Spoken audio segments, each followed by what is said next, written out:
One of the design requirements for this assignment is that you need to apply a design and then change one of the elements. So to do that, what you'll want to do is click on Design, and you have a selection of different PowerPoint themes. So we'll want to select a PowerPoint theme that we want to use, and let's select this one. And the next issue that we want to resolve is we want to change one of the design elements. So to do that, we'll click on View, go into our Slide Master, and then we'll decide where we want to make the element change. So for this, let's change this background, so instead of it being blue, let's make it UNC Charlotte green.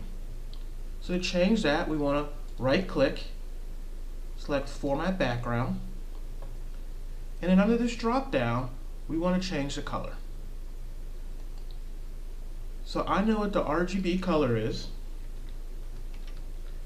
I'm going to enter it now. And you'll see that it has now changed the background to green.